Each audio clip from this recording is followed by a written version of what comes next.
The late monarch died peacefully at Balmoral Castle in Scotland on September 8, with King Charles and Anne, the Princess Royal, at her bedside. Queen Elizabeth II planned for her death to occur in Scotland in order to strengthen the union, an unnamed source has claimed. The late monarch died at 3:10 p.m. on September 8, at her beloved home in Balmoral. At her bedside were her son and heir, now King Charles III, and her daughter Anne, the Princess Royal, while other members of her close family were en route to be with her. A friend of the late monarch suggested that the Queen felt her death was near and went forward with a plan to die in Scotland, serving her duty for one last time. They told the Daily Beast, she was frail and there was an argument that she should be back in Windsor where it is significantly easier to get hospital treatment. They added, of course, she had access to medics at Balmoral, but nothing like at Windsor. Balmoral is very isolated, but that is where she wanted to be, precisely because she thought the end might be near. She planned to die in Scotland to save the Union. The nation's longest-reigning monarch died from old age, according to her official death certificate. Her death was announced by Buckingham Palace in a statement issued at 6:30 p.m. that day, that said, "The Queen died peacefully at Balmoral this afternoon."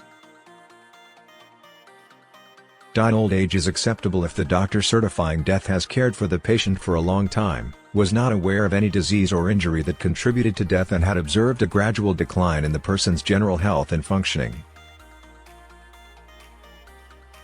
The Queen had been experiencing sporadic mobility problems during the final period of her life and used a walking stick regularly in public.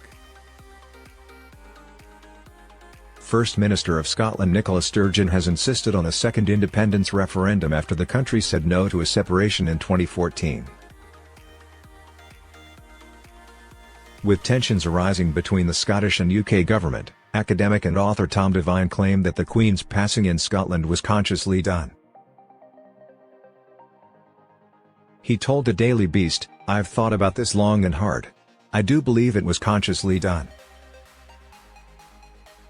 It wasn't just a slip. I'm fairly confident that she was advised or influenced to do it by the Cameron government.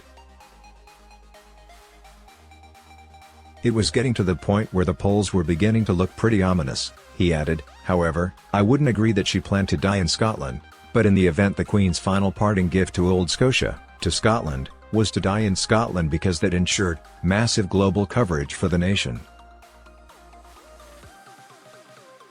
Daily Express political editor Sam Lister suggested that it was no surprise Her Majesty stayed at her beloved Balmoral as her health was failing.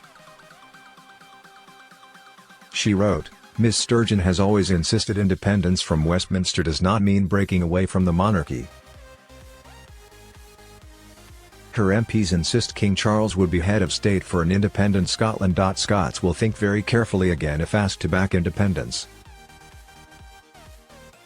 But it is hard to see how that position would hold if a breakaway bid is successful. The SNP's last attempt to separate was something the Queen let it be known she believed voters should think very carefully about.